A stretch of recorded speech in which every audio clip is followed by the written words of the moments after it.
Hey everyone, Dan here. So what you're about to see, this was supposed to be episode 99 of Experts in the Wire, but the audio quality was not quite there. You can still hear it fine and even better in the video because you can kind of see what we're talking about while we're talking about it. So I decided to post this as sort of a bonus video episode of Experts in the Wire with Heather, and we're actually going to be posting her actual interview in just about a week or two. But here's where I need your help. What I talked to Heather about was her SEO Maturity Model that she developed for her talk at MozCon. She has since given that talk, and even prior to that had written a blog post about this on Moz. This was what the interview was supposed to be about, but what I thought we could do is I would share this video with you, and I'd love for you to ask questions for Heather to answer on the next interview, because I want to follow up. There's stuff that we didn't get to dig into the weeds either, and I actually want to talk to her about how things were received at Moz and maybe how this has developed since then. So leave your questions below in the comments that you want me to ask Heather. I'm going to be doing that on August 7th. So if it's past August 7th, 2018, you missed that, sorry. But go listen to the episode on Experts in the Wire, episode 99. Here's the full, unedited interview. There's a lot of great stuff in here. Leave your questions below. Thanks. Before we talk about the maturity model for SEO, one thing I was really curious about was, I noticed your degree is in advertising. Is that something you knew, like, this is exactly what I want to do? Like, for me, I always wanted to be a musician. That's what my degree is in. And like, as soon as I knew you could go to school for music, I was like, I'm not going to school for math. I'm going to go to school for music. So is that something you knew early on you wanted to get a degree in, or is it just a matter of that being the better of a couple different options? I actually always thought I was going to be a journalist. So when I originally went to college, I had every intention of graduating with a journalism degree and becoming a magazine writer. I had worked in music journalism before, and then went to the Mizzou J School, and then I decided I wanted to get a paycheck for the rest of my life, and advertising is actually a sequence at Mizzou's J School. So I went that route. That's very cool. And then I noticed also you kind of gradually transitioned into SEO. You had a few jobs that looked like they were in writing and advertising, but then you transitioned to SEO. So how did that happen? Why did that happen? And I guess let's just dive into that path a little bit. Oh, I'm glad you asked, actually. That gives me the chance to get on my soapbox a little bit about colleges. But when I went into the advertising school, I was kind of taught that there were only a few options. You could be an account executive, you could be a creative, or you could work in research. And so tried the account executive thing, but I'm kind of an introvert and not great at it. And then I thought I was going to be an art director, and then I was sort of an average designer. So by the time I graduated J School, I still felt like I don't know what's really out there for me. So my background in music journalism, I had this history with writing and this history with digital. It was an online music magazine. And so at my first job, I was like a personal assistant / copywriter / project manager, and someone that worked there was building a website, and they said, I heard keywords are a thing. Can you go figure out what that is? So I kind of tripped and fell into it and started to research and realized that search was this perfect blend of digital and journalism. And I had a high aptitude for that particular skill set. How did you learn SEO? Because this is your past school. You're kind of learning it as you went, like a lot of us. And I'm curious how you learned it, because a little of what we're going to talk about later on is getting clients more up to speed learning SEO. So how did you learn it? And maybe that can give the listeners some ideas for how they can continue learning or help others learn. Sure. Well, the reason I really started to learn it, like the keywords question at my first advertising job was great and all, but I got fired from that job. Not like laid off, like you personally, Heather Physioc are fired. But a friend of mine said, hey, there's this job opening for SEO at the agency I work at. I was like, great, I will take that interview. So for the next 2 weeks, I basically crammed on SEO just to be able to speak the basics in the interview. So at the time, I was using resources like lynda.com, and Moz was still SEO Moz at the time. So that was a huge resource for me as I was learning search. And from there, the agency just took a shot on me and gave me a chance and taught me everything I know. Do you think at the beginning, people that are learning SEO need to be really discerning about, like, is this source reputable or not reputable? Because I hear Linda, and I've looked at occasionally a few of the courses on Linda, and like some of them, like, I don't know about that one. You know what I mean? So, or is it just a matter of like getting in there and getting your feet wet, hearing the words and the terminology? What's your take on that? Do you need to be really discerning at the beginning? I think so, especially now. This is, 10, 12 years later, like the market has been flooded with a ton of garbage content and really old school recommendations. So now more than ever, be picky about what you're reading into. Back then, it was just enough to be able to speak the language in the interview. I learned way more on the job working with clients and running into problems I had never seen before than I would ever learn from an online course. But that doesn't negate the power of that academic tool, if you can find a good source. And let's chat about VML for a moment. This is the company that you work for.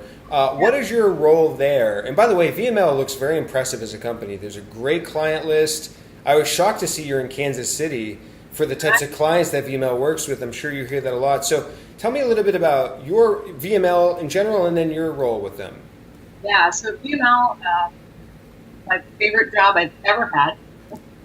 So I'm the director of discoverability there. It's kind of a new name for our little group. So I oversee the organic search practice. And now we've also added a really cool performance content practice. VML merged with another agency in our network called Rockfish, who are like the masters of e-commerce. So I got to partner with that group now too. VML's pretty incredible. You're right. The client roster is really amazing. We are very honored to be on a journey with some remarkable companies, solving really good problems every day. And yeah, you're right. I do get Kansas City's your headquarters all the time. But VML is a global agency with more than 3,000 VMLers in 33 offices around the world. And it's so cool when you see the awards for advertising companies, you see all these little pins in like New York, LA, London. And then when VML wins an award, there's this beautiful pin right in the middle of the map. I love it. So now VML has like the roster of companies is some big brands, some like really well-known brands.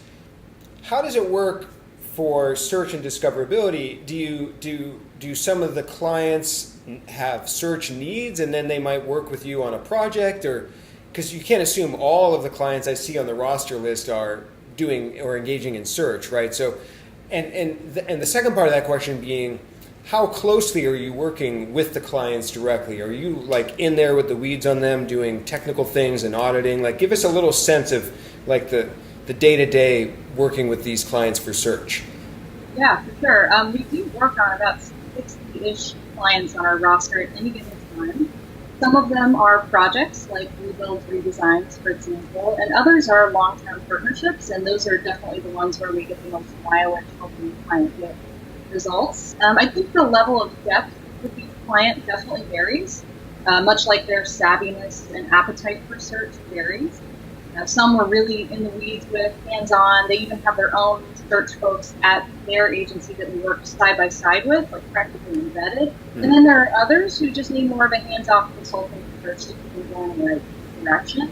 But I think this is a huge testament to the integrated approach with VML, but I think we very much treat SEO as table stakes with a lot of our clients. But this is the essential stuff. Right. Yeah.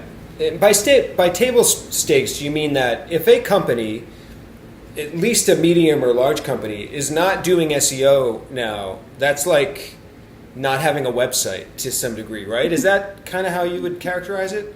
I would say emotionally, yes. I think it's like not having a website. But the longer I've been with VML, the more different types of brands I'm working with, the more that I realize SEO has a varying level of impact.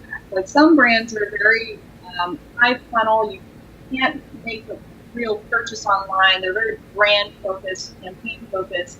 So SEO is not going to have as big of an impact there as one of our retail brands might, where you can go direct to a conversion and actually have that impact online from search. Right, because like if say it's Coca-Cola, I mean, who's searching for like fizzy soda water?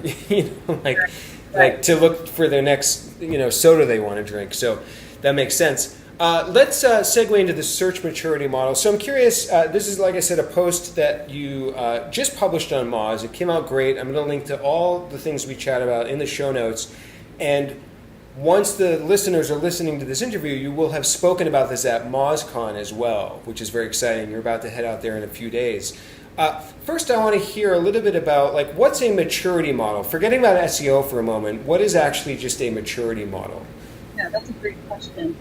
So the maturity model actually originated with the Department of Defense, but the purpose of the maturity model is to measure an organization's ability to mature or evolve and improve in a particular practice. So maturity model can be developed for anything from software to search to almost any other process you can think of. And why did you see the need for a maturity model in SEO? I mean, I think for some of us that's like an obvious thing, but I'd love to hear your explanation about where this need comes from. Yeah, I think it came from some sort of hard knocks. Like I found myself and sometimes my teammates struggling to get recommendations pushed through, like just questioning why is it like this? Why does it seem like even though my client signed a contract that they're not really bought into search and they don't understand what I'm saying, or I'm making these great recommendations and nothing is going live. And then it was just this light bulb moment of I'm recommending the wrong things for where this client is at right now. Like we shouldn't be putting AMP in front of a client who can't even get title tags implemented. Like some are more hand-holding baby steps in the beginning until you get that machine rolling. Others have been doing this for years and they're ready to party and they're looking for advanced recommendations. Just being able to better tailor the things that we're putting in front of clients dramatically increases the likelihood that this stuff is actually going to get done. When implementing this, have you seen, when I first looked at this, and it's great, by the way, I mean, I'd love to start using this for some of my clients. Does it actually add, like, it seems like it adds a lot of other work to do up front to, like, figure out where the client is even at, but I can imagine that that's very proactive in a sense where it might save you a lot of these pain points down the road. So let's say we're first talking about like a bigger company or a bigger brand, and we're trying to assess where they are in maturity. How long is this process taking them? Is this like a quick survey, or is this something that takes weeks or months to like dig into and figure out? Sure. So in my opinion, it would be best used as kind of a workshop tool. Imagine a day-long workshop where you have stakeholders at multiple levels inside the client organization, stakeholders at multiple levels and roles at the agency side. They participate in this exercise together. You analyze the results, but the most important thing that's going to come out of this is the conversation. How do you take what we learned from the maturity assessment and actually discuss that to identify their pain points and strengths and weaknesses that they need to be addressing or using? And that's where you're going to uncover the really usable stuff and actually decide together where you're headed next and how you're going to tackle change. And actually doing that collaborative exercise up front is going to set the stage a lot better than what we've seen historically, where it's like, cool, you signed a contract, you're ready to pay us for SEO, here's 10,000 recommendations. Why aren't they going on? Right. I think taking the time to do that work up front changes everything. It gets that buy-in and alignment early. Because you can say, look, we have this conversation, we all agree that this is where you're at and this is where you need to go, this is how you're going to get there. Now, we've talked about this for bigger companies, bigger brands. Is there a company that's too small, or do you see a cutoff for needing to apply this search maturity model? Like, is somebody going to go to their, dentist client with a search maturity model? Is that too small of a client? So is there a range there? I think it's less about the size of the client and more about the attitude of the client about search. When I worked primarily with small businesses, I noticed that they were much more like, here's the key, please help me with this. I'm so busy trying to run a business. I'm the only decision maker here. So doing an in-depth maturity model exercise might have been a little bit much for them. But the bigger the clients got, the more complex they got, the more moving pieces there were, the more stakeholders there were, the more dependencies and caveats there were. So that's where the maturity model becomes especially applicable and relevant. That doesn't mean this isn't useful for small and micro business, but you may not go to the same lengths of day-long workshops that you would for a multinational Fortune 500. So what I want to do is talk through what I understand is there's two sort of categories, broadly speaking, to the maturity model. So I want to talk through these, and you have several steps within each one. So I want to give the listeners sort of an idea of breaking down this maturity model in detail. And then at the end, maybe we can tell them how they can take what they've learned on this episode and maybe with the content that's online and take that maybe and apply it to their situation. But first, what are the two sort of broad categories to apply the search maturity model? Sure. So I started building out this technical SEO capabilities model. What do they know how to do? How much can they practically implement? And I broke it down into, I think, 8 criteria. So there was data usage. Do they use analytics to actually inform their work? Collaboration and integration, technical on-page, off-page, mobility, new technology, and content. So I created those 8 criteria and 6 stages of maturity in this. And as I was going through this and building it out and getting it peer reviewed, I'm going, this is really awesome for picking out projects to do, but that is only one side of the story. That doesn't really get to the heart of why this work isn't getting implemented or the blockers that are going to stand in the way of getting this implemented with the client. So I also developed a second maturity model that is focused more on the organizational side of things. This is the squishy stuff. This is people, process, planning, knowledge, personnel. How do those business side of the business pieces contribute or detract from getting our work done? So if I could sum up, the first one, technical, is technical, and the second one's really about people. Correct. One's about work, one's about brain. I love it. So first we're going to dive into the technical side, and I'm going to bring up a great graph from the Moz post. And if the listeners out there could picture a big, massive grid, and across the top you have the stages, and across the going top to bottom you have the categories of those stages. So I'm wondering if first you could talk us through all the way from stage 0, which is chaos, all the way up to the best stage, which is culture. I'm wondering if you could talk through those, and then we can go into each category. Yeah, for sure. How do you like that word chaos? Is it too dramatic? I love it, actually, because I think it does inspire, hopefully, people to wake them up and say, like, it literally is chaos in that situation. Yeah, so if we didn't want to be so dramatic with the client, we might say counterproductive, but I secretly love the word chaos. So a traditional maturity model actually has 5 phases that I talked about in the article. But for this instance, the search capabilities one, I created 6 phases because when it comes to SEO, there's a worse place to be than doing no SEO at all. There's this harmful, damaging place where they may be engaging in outdated practices or spammy or harmful behavior that's going to do more harm than good. But from there, they can move into absent, perhaps, where they're all new to search execution, or even if they know about it, they're just not doing it. No documentation, no knowledge, no best practices. From there, they move into tactical. So this is where SEO basic best practices are starting to happen, but it tends to be very ad hoc and reactive. There's nothing earth-shattering happening here, but they're doing some stuff. They're trying. From there, they might move into strategic. So they're starting to become aligned to the value of SEO. They're including it earlier, doing smarter SEO work, moving beyond the basic best practices. It's starting to become more cohesive and strategic and tied to goals, but it's still pretty siloed from other channels. And I believe that search is far more effective when it's integrated with things like analytics, social, and other disciplines. After that, they might move into practice. So inclusion of search is mandatory or expected. They're starting to plan it. They're doing really advanced implementation. They're using performance reporting to actually drive their decision making. They're testing and learning new things. They're not just sticking to the basics. And finally, the enlightenment / culture phase. This is where SEO is starting to become a part of their marketing DNA. They have dedicated resources and processes. They're very knowledgeable and always committed to learning more. They're continually evolving their processes and their deliverables. They're testing and iterating and innovating in most cutting-edge SEO best practices, and they're thinking about how to future-proof their SEO program as the industry changes. I love that scale. And yeah, back to chaos zero, number zero. That's kind of like I've worked in some situations where no one currently, just so if any current clients are listening, I'm not talking about you, but in the past, you're working in a situation when there's somebody in a company that actually, the worst situation is somebody that thinks they know a lot of SEO, but they don't, and they aggressively try to implement it.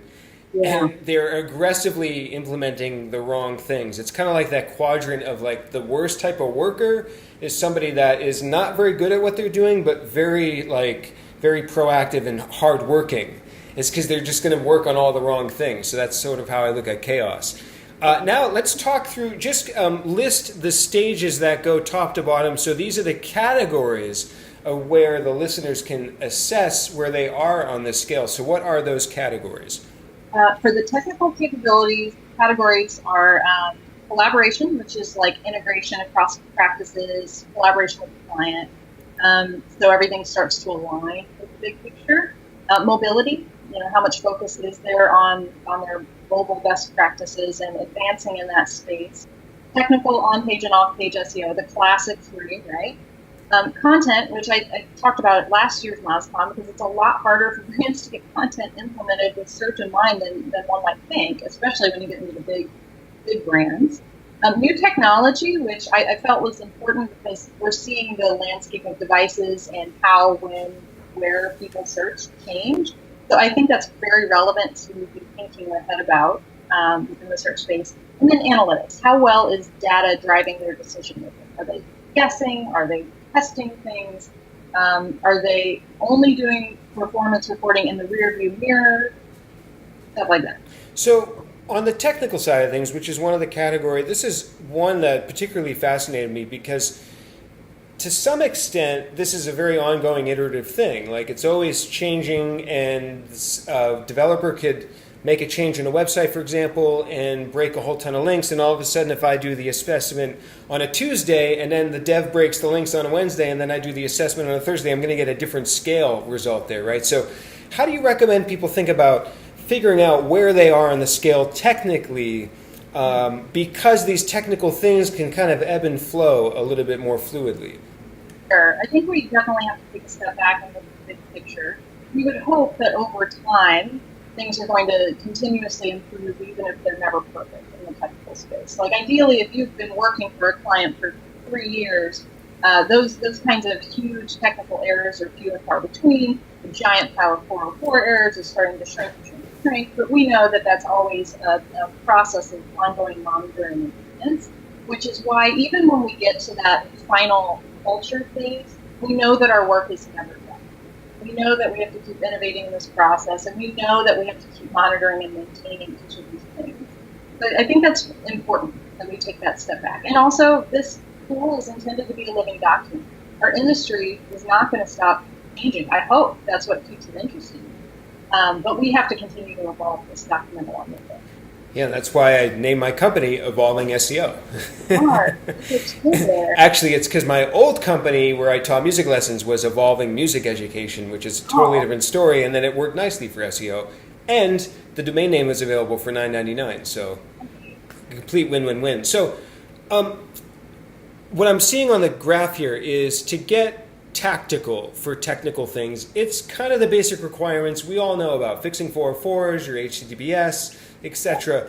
Talk about some of the things that should be thought about to get from tactical to culture. What are some of these more, mature requirements on the technical side? I think part of that is just your quantity of technical things that are tidied up and monitored and maintained. Like when we move into strategic, we're adding page speed improvements and schema markup, which to most SEOs is still pretty basic. But from the client perspective, that's tweaking and optimizing, not fixing broken things, right? That's more forward thinking. Mm-hmm. So that's a big difference when you move from tactical to strategic. So it's offense versus defense. Bingo. When we get into practice, we're thinking about really like in the weeds stuff. We're talking canonicalization, and we're working with user experience projects and new technology to bake that SEO in. We may be addressing duplicate content type issues. It's like the minimum maintenance plus, and then the next phase is plus, and the final phase is plus more. When we get into the final phase of culture, this is where it really starts to become proactive, and we're starting to adopt those new search technologies. Like, this may not be super new to us, but to clients, this is still the new hotness, but like AMP and Open Graph and in-app indexing type stuff, that's pretty advanced for most clients. So I'm not going to chat in detail about every single category, but there's a couple more I wanted to jump into before we get to some of the others. Yeah, because this would be a 5-hour podcast probably, which would be fun for us, but I think everyone would tune out probably after a couple hours at least. Although you'd be surprised. Most of my episodes are like an hour and 20 minutes, and there's some pretty good retention rates I see in iTunes there. What's that? We are really interesting people. Yeah. Well, this is why I bring on interesting guests. It helps make the show a lot more interesting than just I am by myself. The one other category I wanted to chat about was off-page. This was interesting to me because link building can be as much of a tactic that's not necessarily always applicable to every situation as much as something that's a requirement for SEO. So in general, what are your thoughts on that, having this category at all? Because for some clients, we don't do any proactive link building, and they rank great, they get traffic, etc. So what are your thoughts on that? This is honestly the hardest category for me because I haven't had to do much manual link building since starting to work in the multinational Fortune 500 space. Like, I promise you, those brands are earning links naturally every time they make a move. So this one was really helpful to have the peer review from 6 of our industry colleagues, yourself included. So this is another case for the maturity model being a living document, not only evolving over time, but also adapting to your reality. If link building just doesn't make sense for this client, maybe you should pull that out of the scorecard and not evaluate the brand on that, or just use it purely as a check your boxes / make sure you've done your due diligence tool. Like, you want to make sure there are no penalties out there because they've done something stupid in the past, but that doesn't necessarily mean every brand doesn't make sense for these proactive link building efforts where you're developing link building campaigns, you're creating content with the intent of earning great links. Sometimes it doesn't make sense. And I think this is something, I'm actually glad you asked this, because every time I write something or I speak or I put out a tool, my big fear is that it suddenly becomes this just black and white, no gray area, no nuance, silver bullet thinking, when really we still have to use our brains. We still have to think about what we're doing and what we're recommending for clients. I think that's also what makes this maturity model so important. Is a lot of SEO's gut instinct is, I just want to check every SEO box because SEO. And that's just not the right approach. Every client is unique and has unique needs and problems that we're here to help solve. I like that. So if you're out there listening and you look at something and you're like, this doesn't really apply to us, like link building or like some other category, it's okay to adapt it to your situation. You do have some interesting, for people out there that are interested in off-page optimization and link building, in category 5 culture, there are some interesting things in here that people can think about striving towards if they're trying to build links. I'm wondering if you could kind of list off what some of these more mature ways of acquiring links might be. Sure. So we kind of broke it down into a couple of categories. One was the low-hanging fruit link requests. That's stuff like they earned awards, or they're putting out press releases, or they're mentioned on the web and they're on. So they're monitoring for that and can grab that low-hanging fruit. We also talked about local listing ownership and optimization, which isn't link building, but it's another important category for some brands that have brick and mortar locations. Not every brand, right? Yep. We talk about campaigns where they're actually trying to do partnership outreach, whether that's with influencers. I kind of put that in quotes because I don't know where the influencer space is headed. But in industry influencers and publications or other sources of outreach, manual, proactive outreach. It talks about coordination with your content strategy leads to just increase the volume of earned links. And I know you mentioned boasting more at the top of the hour. That's a great tool for starting to think about what's going to earn links.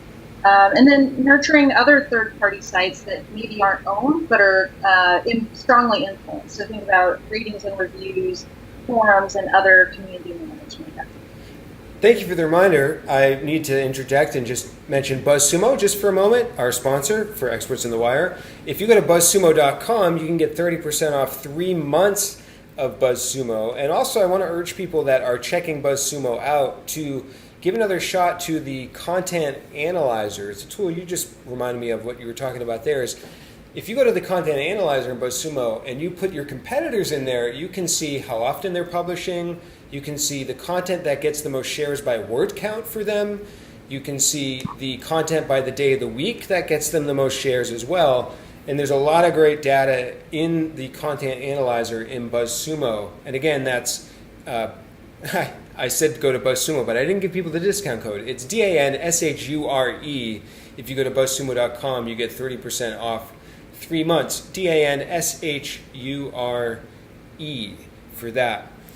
So I think it's a good pivot point to talk about the people side of things, the process, the maturity model within the organization itself for search. So I'm going to hop over to that graph. And as I understand it, the stages across the top are the same. Are the stages like generally the same for any maturity model, or you're shaking their head, so they must be different here? Actually, yeah, this one is a little different. This one is much more traditional maturity model style. There's 5 phases, and these are labels that are applied no matter what the process is. The maturity model before was very technical, industry specific. This one you'll see in all sorts of environments. So the phases here are initial, pretty similar to the other one, and that they're just getting started. There's no program. Repeatable, meaning they're starting to dabble in basic search work, no process, documentation, or knowledge. It's unenforced. They don't have much capacity dedicated to it. They can do some basics, and they can probably do the same thing again and again, but they're really not growing their search program at this rate. And then that moves into defined. They have defined and documented process and standards. Inclusion of search is planned and proactive. They're doing great work, but again, it's still siloed at this rate. They're starting to staff. They're starting to learn up and get knowledge and training. They've got a clear strategy for search, and it's starting to be aligned with business goals. I think that's where we move from defensive to offensive, right? Mm-hmm. From there, they move into managed. So they really find their processes. They're starting to get better standards of quality and quality control. But they're savvy enough to start being flexible and adapting to that rapid change that's happening in the industry. They're better at detecting problems in their process and their implementation. They have dedicated staff. Search is basically starting to become a way of life here. And in the final enlightenment phase of optimize, this is where search is part of this organization's DNA. They have a very strong mastery of search. They're efficiently and effectively implementing this as a matter of policy. They've got cross-organizational integration. They're proactively strengthening the program. They're iterating and improving and innovating. These organizations tend to be the market-leading innovators in search, but the most important thing about this is they know their work is never done. I'm wondering if it would be useful, a specific example comes to mind for me. Sometimes a client will say, oh, we set up this like great PPC campaign and we're running it and like blah, blah, blah. And it's like, I wish you had told me ahead of time because I could have collaborated a little bit with the PPC team, suggested some keywords or maybe suggested things that I'd love insight on, like titles for click-through rate, etc. So let's take that specific example for a moment. Like how can we move a company from like, oh, their PPC team is over here, they're just running some ads, to this is brought in holistically and integrated together, maybe like a quick roadmap for how do we get that team from point A to point B? Yeah, that's a great example because it comes up often, almost to the point where they're getting a little more out of organic and paid work together than would maybe think is realistic. But I think it starts from a point of education and showing the why, like show case studies as to why those two things work together and how they work together, but put it in simple layman's terms that any client could appreciate from a business perspective. But it is a process, right? And you're not going to try to improve their integration with search and analytics, search and paid search, search and whatever else all at the same time. You're going to pick a thing and you're going to drive hard on it until you hit a wall. and then start to iterate the next one. So how do you, like you said earlier, is it a matter of holding workshops? How do you present these workshop ideas to get them approved, etc.? Like, how do we take that first step to get that ball rolling? For the maturity model as a whole, or for collaboration? Like, let's say with our example, so we've got the PPC team, we want them to integrate more with search. How do we get that first step rolling to educate them, to maybe do a workshop, etc.? It would have been awesome. Like, if we only want to do one major maturity model exercise in the beginning, it would have been awesome to actually include those paid search people as stakeholders in the exercise early on. They're going to be the most educated about whether they feel SEO is integrating with PPC, right? SEO may have a vision that they're collaborating beautifully with everyone, and that may not be the case from another perspective. Right. So ideally, early inclusion and buy-in from those paid search partners or teammates. From there, like I said, the education process for the client and sometimes for the paid search team, sometimes for the SEO team, it all starts in this maturity model exercise where those conversations happen. I don't know if I answered your question. Yeah, I think so. I think I'm envisioning a client where I just gave them a workshop on YouTube SEO, and this is technically in their social media department. It's a big company, a lot of departments. This is in their social department. Right. I give the workshop, everyone loves it. They're like, great, we're going to go like set up our channel better and tag videos and etc. But then I walk away. I'm not in-house, so I'm not a part of their team or their culture. And maybe this is impossible for me because I'm not in-house with them. How do we what should the next step be for somebody like me even to try to follow up, see if they are starting to integrate this? Because I almost feel like not being on their Slack channels, not being in their internal communication setup, those are all challenges too, and maybe there's some of those challenges that people face in-house as well. So how do we get beyond that first workshop and into the next phase?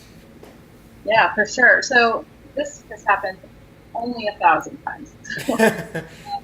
Yeah, it's tough, right? Like you have these workshops, you do this training on SEO of any kind, and you're like getting the head nods in the room. Everybody seems pumped about it. You're like, this is going to happen. You leave that room and you're like 9,000% confident that this is going to happen. And then nothing happens. Right. And crickets. And you don't have control of the situation because you're not the YouTube person. So I think it's important to recognize that when we do these presentations and workshops to other teams, a lot of times it's not a workshop. It's us talking at those people, not with those people, and having a dialogue that goes both ways. Like, we're so focused on talking about what we're good about or good at and what we care about and what we want done that we're not taking that moment to listen to what it is that they need or what's going to make them happy and make them successful. So if it is a true workshop, you'll leave that room with an alignment not only on understanding that it should be done and even how it should be done, but you should leave with clear ownership. Clear process that says, okay, if you're launching a video, you need to let Dan know here. And then while it's being created, Dan's going to work on this. And then Becky is going to route it to do this. Something clear with process, ownership, and next steps. But I think above all else, what you need to leave that conversation with is something that clearly articulates what's in it for them. Why should they care that you can help? That's a good point. And this aligns very well to the first category, if I go top to bottom, for the scorecard exercise, which is process. So let's segue into process here. Take us from what is a chaotic initial process, a score of 1, the lowest score, up to a company that is efficient and optimized in their process. Sure. So process, the way we define this is, does a documented, repeatable process for including organic search exist? And is it continuously improving? And I'm glad we're starting here because there's this misconception about what process means. A lot of people assume that process is defined as this repeatable task, like a process for how to write title tag. That's not at all what we mean. That if you think about a factory, the process is how all the machines work together to create an output, not one machine where you hit a button again and again and it does its job. Right. This is all the pieces come together. It's not as linear as one might assume. Right. And it's a process for inclusion, not a prescriptive process for executing SEO. I see. So what does a tangible process actually look like? I know it said it should be documented, but where could this live for a company? In a Word doc? In some sort of system? You're nodding your head, which means maybe all of the above, or like describe like what this process might actually look like for a company. Yeah, at the risk of sounding a little prescriptive, I'm a big fan of collaborative, like environments, like a Confluence, for example, because every process should be living. We know that mature organizations are constantly evolving that process, so let's create a space where everybody can be a part of that and it can be maintained. When you have a Word document that sits on a server that not everyone can access, it tends to collect dust and not be used. You want it to be simple and accessible and collaborative. So it could be a workflow. It could be step-by-step instructions. It just could be reminders to include the right people at the right moment.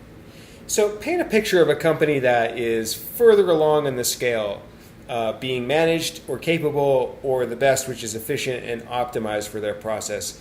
Is it kind of what you described earlier, like the person uploading the YouTube video, they know that they go through this process, they pass it to this person, that gets passed back? Is that what a well-operating company looks like?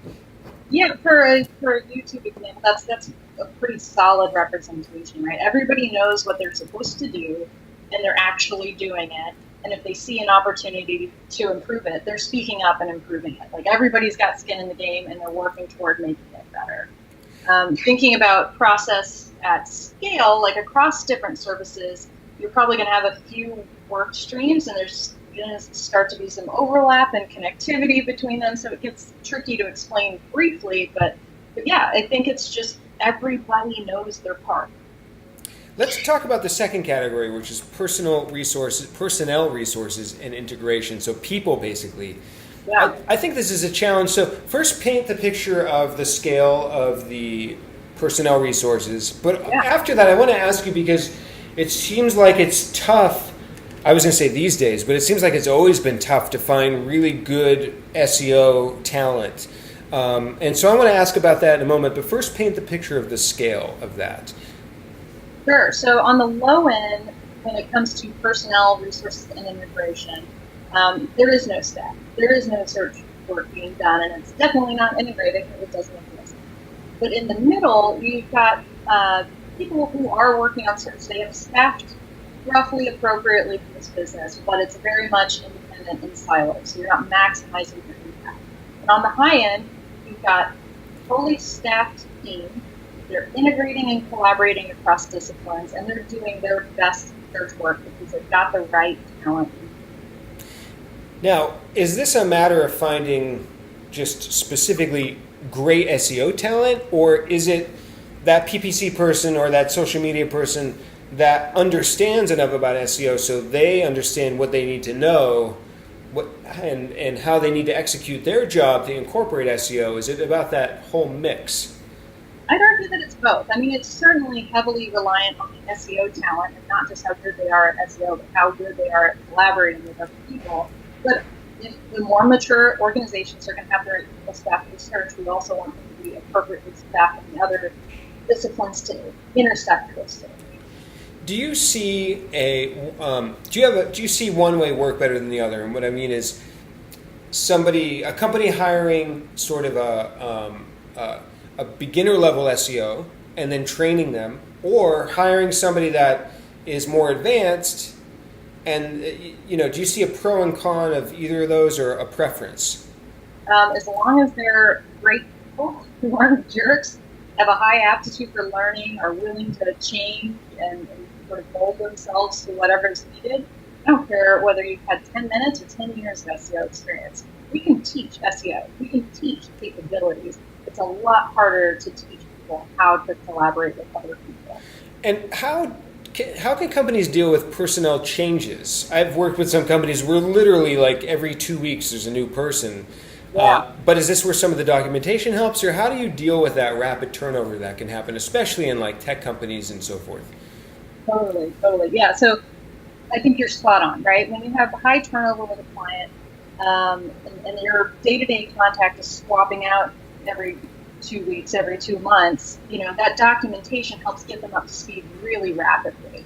You're like, don't worry, we're going to keep this machine running. I know you're overwhelmed in this new role right now, but we're going to get you up to speed.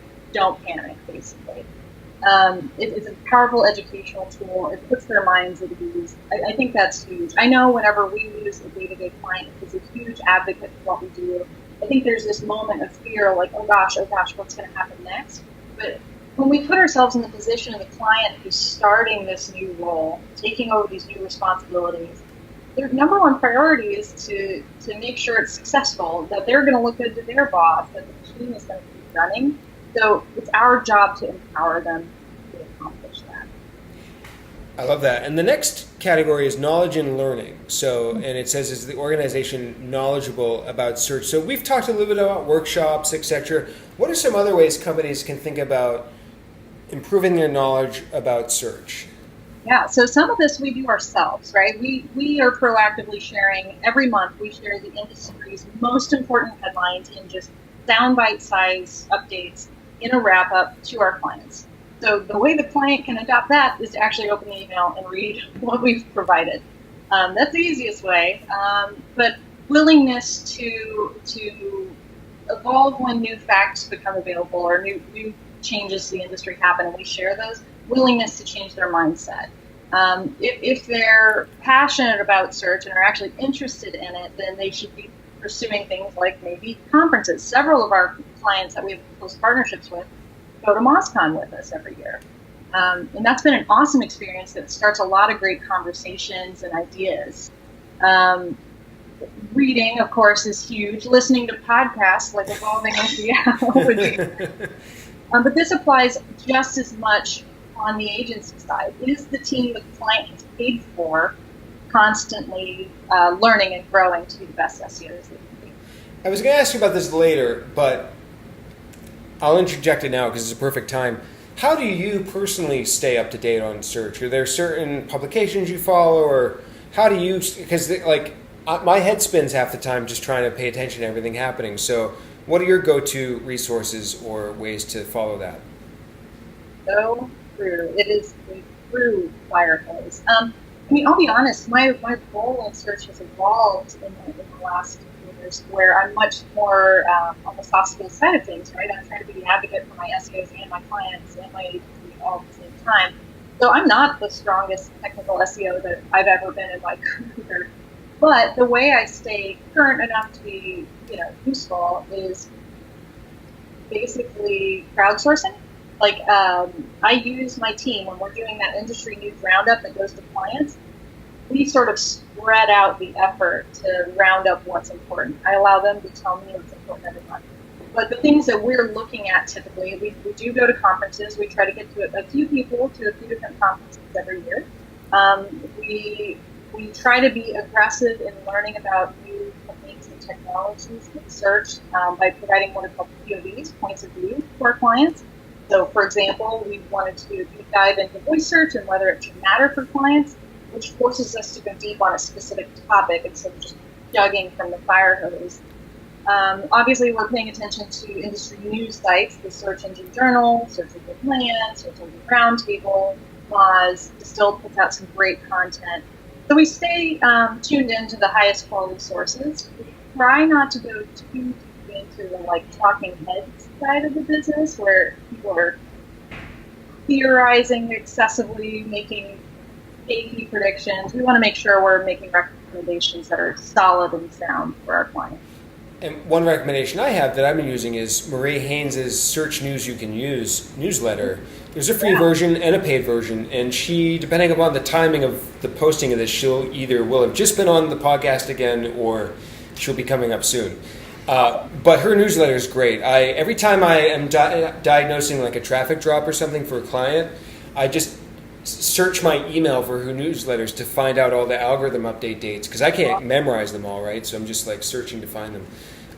Let's chat a little bit about means, capacity, and capabilities. And basically what this comes down to, I think, here is budget for the most part for clients. So obviously, initial and chaotic is they have no budget, they're not paying for SEO, and then, of course, efficient optimizing is they're incorporating this into their budget. But my deeper question is, How do you have some suggestions for getting clients and companies more bought into SEO to allocate more budget towards it? Sure, sure. How many times have you had a client who's like, you can fix all my SEO for $500, right? I literally can do nothing. Right. The number one, so I did a survey, by the way, of about 140 colleagues in our industry, and I broke it down by in-house versus what do you call it, external SEOs, people who are providing services for their clients versus people who are serving their own company. And means, capacity, capabilities, budget, developer resources, that was the number one complaint for in-house SEOs. They've got this full developer backlog and they can't get anything done. So part of it is just being honest with the client that if they're going to get the results that they care about, they're going to have to invest more than they think. Sometimes they're wanting to spend more money than we can really get much good out of, which is a rare treat. But more often than not, it's just being honest about what's the drawback of spending less. What are you going to sacrifice by spending less? Also urging them to think about search as a partnership, not a project. There's this no finish line to search where you not just check 10 boxes and you're done with search, but educating them that this is an ongoing thing. And using tools like showing them what will happen if they invest versus if they just clean versus if they stop spending altogether. We talk about the zero-sum game where if they're not there, someone else is going to be. And if they stagnate, their competitors are going to surpass them. And I think also thinking about resources like SEO is dependent on developers or copywriters or analysts. We have to be better about building scopes that include partnerships with those representatives. Because a lot of times, this is a hard learning for me. I just thought if somebody signed an SEO contract that they had developer resources lined up, and then they went into this backlog for no one to ever implement. I was realizing I need to ask that question first. Who's going to implement this? Who's going to be writing this content that I need to put in?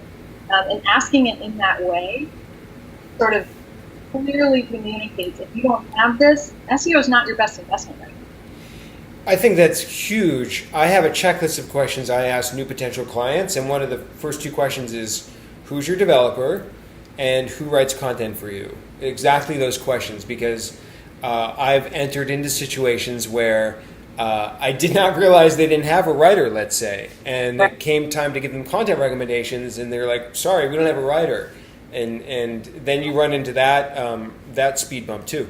The last category in this part of the exercise is planning and preparation. So what exactly does this category mean, and how does this scale go from 0 or 1 to 5 rather? Yeah, so on the lowest end, it's search is never included, never planned. There's no awareness of it. There's zero connection between search and brand goals. In the middle, it's like search is usually included, it's occasionally planned, and it's at least distantly connected to brand and campaign goals. And at the high end, where the brand is efficient and optimizing, it's always included, it's always planned, it's informing those brand and campaign goals. This is another instance of this defensive, offensive, reactive, proactive. Yes. I think every SEO on earth has had something fall in their laps that is baked, like coming out of the oven, ready to go live on the internet. We have created this piece of content based on what we thought the internet would want, but it's not informed by data. You're having to retroactively retrofit SEO to this, and you just know that thing is going to underperform because it's not informed. It wasn't inclusive from the beginning. We want to move brands away from that sort of, oops, we kind of spent all this money on this and we can't do anything about it, to, wow, we can really maximize everything we do when we include this data from the beginning. Something that comes to mind here too is how important is it, because none of these docs address who inside of these companies need to be bought in. Like, how important is this to go all the way up to the top level, to the CEO, to the owner, to the founder, to the VPs? Because I've seen so many companies that are all bought in except when you get to that highest level, and that's where things fall apart. Right. So in the MozCon talk, I'll dig into this a little bit more. But there's two kinds of buy-in we need to get. So we talked a little bit about that horizontal buy-in, where you get, your UX, your tech, your analyst, your creative, whoever, bought in and aligned to a unified recommendation. But then there's vertical buy-in, and every organization is different. There are some organizations where the CEO doesn't care, and there's others where they are the make or break moment in your work. So vertical buy-in is remembering that our day-to-day client contact isn't always the exclusive decision maker. Yes. They have to go sell this work internally too, so we have to give them the tools to do that. They have to sell it to their boss, who has to sell it to their CMO, who has to sell it to their CEO to get the budget approved and the thumbs up to put things live on their website. So I'll actually talk with MozCon a little bit about some of those tools we can use when we're talking to the client. Yeah, and since this is coming out after MozCon, can you give the listeners, because we can't tease them with the tools, so what are a few of these tools that they can use since MozCon will have already happened? Sure. One of them is just simplifying the process. We talked about due diligence and making it crystal clear what the steps are, what the cost is, who owns what. Some of it's case studies, like show proof of concept, taking the risk of someone else's money first and reduce the perceived risk for your clients. Help them understand the opportunity cost. Every time they choose an SEO project, that is an opportunity cost for something else they could have done. So give them the tools to choose that over the others by forecasting ROI or showing the cost of inaction. What's going to happen if they do nothing? Another one is prioritizing your recommendations. Don't ask for 10,000 things. Ask for one big thing and empower them to make that happen. Give them sound bites that they can sell internally. I say headlines, taglines, and sound bites, stuff they can remember and say to their boss off the cuff. I like that. I have 2 reader comments from the Moz post that you answered in there, but I want to ask these because I think all the listeners would find value in this as well. So the first one came from Cameron Jenkins. And I'm going to I summarize this a little bit. She said she'd love to know your opinion on organizations that maybe have defined and documented processes or siloed, don't have adequate staffing and SEO work isn't tied to goals. So essentially they've attempted to automate SEO to a certain extent. Is it just a matter of showing stakeholders that the current setup isn't working as well as it could, explaining to a non-SEO why SEO can't just be predetermined, like a predetermined list of tasks each month, can be difficult. So how do you convey that? I guess she's asking, how do you convey that SEO isn't just this checklist linearly like you were talking about earlier, that it's this critical thinking thing that changes a lot? Yeah, gosh, it's such a big question, and it's so nuanced, and so many ways this conversation can go. Basically, how do we communicate to clients that SEO it actually requires brains? You can't just automate this and put junk out and have it work. I think it is a case of show, don't tell. It's a case of showing the case studies, showing how and where the competitors are getting, simplifying and educating and empowering clients to do this work with minimal effort on their part. But yeah, it really depends on where that conversation is going with the client. But I think this also comes back to that factory analogy, right? When we define process as simply pressing the button on the machine, we make a terrible, terrible mistake. That doesn't help us get speed and scale in reality for search. You're speeding and scaling one task, but not your search program. There's a certain level of manual effort and thinking that has to be done. If they want lowest common denominator cheap SEO, then maybe we're not suitable for them, right? But it's a process of education. It's conversations. I think it's giving them early wins. So they're like, oh, I get it. I get that this works. I'm making money now. Now we've got momentum moving forward. It's a tough one. It's a big question. Yeah, I like that. And the second question on the post came from Joseph D'Souza. He says, in the majority of small businesses, the owners even fail to understand the importance of good content and good technical SEO to begin with. I found it extremely necessary to explain to clients before starting any project that no good website will ever link to a site unless it has extremely good content or link-worthy assets. So I think his question is kind of like, how do you take a smaller business that doesn't even know what a good website is or good content is? You're starting from negative, you're at a super chaos point there, right? It's like -1. So I think the question is, the way he phrased the question was very much like, how do I convince the client that these very specific tactics are important? And so I want to talk about how we educate clients to communicate the value of these initiatives a little bit differently. We need to kind of come up out of the weeds for this. We need to realize that we are talking to very busy CMOs and CEOs, not our fellow SEOs. We need to be thinking about the language that they speak. They're thinking about like ROI and EPS and operational costs. Meanwhile, we're over here talking about domain authority and canonicalization and SSL encryption, like not the same thing. So we need to be mindful of those differences and meet them in the middle, and also talk about things they care about. We need to focus on benefits and outcomes that are meaningful to their business, not the technical how-to steps to get there. They don't need to know that. They pay you to know that. So when you're educating clients, don't focus on the how, focus on the why. I think a challenge that I find there is that a lot of technical things will add up to the one result. Like, let's say the result is just better rankings in traffic. Great. That kind of takes just the aggregate, I find, of technical things, being SSL, mobile friendly, schema, like all these things, but not any one of those things necessarily always moves the needle in that direction. So do you go to that CMO and do you say, well, we want this one result, it's more traffic. We have these like a whole bunch of things that we're going to do. Like, how do you reconcile the fact that there's so many technical things that go into this one result, and oftentimes it's abstract which one is helping or how long they're all taking? For a brand that's lower on the maturity curve, they may not be advanced enough to be going after those like micro results where you're like, we're going after this one specific thing. You may be starting in a place where you have to do a lot of different technical things. Right. A lot of it is prioritization for them. Like when we hand them this list of 35 technical things that they need done, they don't understand it, they don't care about it, they don't know how to allocate resources for it. Your job as an SEO is to take those things and determine which ones together are going to have the highest impact, to forecast the cost and the potential ROI, which is tougher when it comes to technical SEO, in my opinion. It's so squishy and yet so not. So forecasting the ROI, forecasting the level of effort, and basically ending that meeting with, boss, if you're bought into this outcome, search engines can get your stuff and it's going to show up a lot more. This is what it's going to cost on this timeline. Do we agree, do we not agree? But you don't necessarily say, and then you do a rewrite rule from this URL to this. Like, you don't need that. Right. You're going to shut them down. They're going to tune out.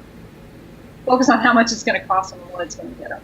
And so I lied. There's actually one more question from the Moz post, but it segues into how I wanted to put a bow on all of this, which is to help the listeners know what they can do from what they've learned in this interview and taking the resources online. And the question is, it's from John Morabito. He's, I believe, listened to the show before. John, if you're listening, hope you're doing well. He says, do you actually share all parts of your scoring with clients or just some of it? Like the scorecards that we put together to evaluate a client's maturity, in my opinion, it should be completely transparent with clients. It is the conversation piece. They're completing the same exercise as you are, which leads to aggregate scoring and conversations together in person, in a room, working out where are we now, where do we want to be, and what are the steps to get there. If you're not having those transparent and frank conversations with the client, allowing them to share their point of view, providing your point of view, and asking good questions, hard questions, I think it defeats the purpose of the exercise without that. Yeah, this does really seem to be about transparency and communication through all parties, and I agree with that. For the listeners that have heard all of this and they get these grids and they understand the scales and they can go to your resources online, they'll all be at evolvingseo.com/wire where you can get all the show notes. What do you recommend that they do to kind of maybe get this in motion? Is just take this and like have a conversation with the people internally? What are some next steps that the listeners can take with this information? Yeah, I would definitely say just go get all the resources and review them and say, is this right for my client? Is this right for my reality? Is this going to help me? And then if it is, setting up that exercise with the client is a first step, right? Where was I going with that answer? I completely forgot the question. The question is just about yeah. Okay, so determining if the client is a fit is the first part, get the resources lined up, get their buy-in to even doing this exercise. It makes a lot of sense for brand new client relationships when you're just getting started, but don't count it out for relationships that existed for a while. You could even do a rear view mirror one where you're like, where were we when we started and where are we today? Oh, I like that. Movement from then to now, and hopefully build momentum for the next phase. So I think it's good for anyone, and it honestly, all it is download, distribute, have the conversation. It's that simple. I like that. Couple last quick questions before we wrap things up. Sure. The last one I'm going to ask is about your favorite podcast, because I see you're a podcast listener, and if you're listening to this podcast, you must like podcasts. So I'd love for the listeners to hear that. So think about that for a moment. But first, I wanted to ask you, you shared an interesting take on voice search on Twitter a little while ago. Do you think it's the big revolution everyone's talking about in SEO, or is it not that big of a deal? Oh, gosh, I'm somewhere in between. I'm the contrarian who's like, it's not a big deal, but it's not revolutionary either. I don't think it is an SEO revolution. I think that's a strong misnomer. Do I think it's a technology revolution? I think it's pretty close. In a way, it's kind of getting back to basics. We've always talked. Now we're just talking to and with our machines, and they're talking to each other. I think it would be naive not to be thinking about it. I think it would be really naive not to consider how and when and where and why people are searching is changing over time. And crafting our universe around that and being prepared for that. But as far as SEO goes, at least today, not much is changing. You need to be doing what you should always have been doing. Yes. Great content, full accessibility, multi-device agnostic experiences, This is not a game changer from the SEO perspective. Yeah. What do you think about for marketing in general, or is something businesses should be thinking about as another, let's say, channel? I don't think of voice as a separate channel. It's sort of pervasive in everything we do. And that's because of the rise of devices. I mean, we're putting voice search technology in appliances, of course, mobile phones, automotive, all sorts of stuff. So this isn't some separate thing like email, paid search. This is everywhere. Yeah. And I think it makes sense for a lot of brands to be thinking about voice strategies, but not necessarily voice SEO strategies, if that makes sense. Yeah, I just saw a funny tweet through my stream earlier today where somebody, I don't even know who it was, somebody retweeted it. Somebody said, I want to say, okay, Google, guacamole, and a drone just drops guacamole. That was me. That was you? That was me. We were testing some stuff at work, and I guess we were hungry. We did not get very good search results for that. Oh, maybe I was scanning your feed looking for things to ask you, and that was you. Yeah, that was my colleagues Jeff and Alyssa and I craving guacamole. Oh, well, it was a great tweet then, by the way. Oh, thanks. So, last question. As a podcast listener, what are some podcasts that you love? They could be in the world of business and marketing or totally unrelated to that. I'm sure all the listeners have a variety of shows they like. Oh my gosh, I'm into it, man. So I don't listen to a ton of SEO podcasts. I've got yours and I've got the Moz Pod, which I think are a lot of fun. But podcasts I listen to on my own time. I love storytelling podcasts like Moth. I just got into Risk a little bit, This American Life, Revisionist History, Science Friday, and then on the music side, I love NPR Tiny Desk. Oh yeah, that's a great one. NPR is doing some really, really good. Their Tiny Desk content's been amazing lately. Yeah. But it is like also a deluge of information. So yes. My best to keep up. Yeah. And what was I going to say? As we wrap things up, tell everyone where they can find you online, and besides MozCon, which will have already happened, if you're going to be out there in the real world, anywhere else speaking or anything like that anytime soon. So because my old dogs are sick, I have actually stayed primarily off of the theater circuit this year. But I am tentatively slated to be on the other side of the pond in London next April. So stay tuned for details and for official blessing of that actually happening. Other than that, I'm just hanging out on the internet at Physioc. Twitter is probably the best way to find me. It's PHYSIOC, although I do get psycho a lot. I'm going to put all those links to your social profiles in the show notes as well. Heather, thank you again for joining us on episode 98 of Experts in the Wire, and we'll talk to everyone next time.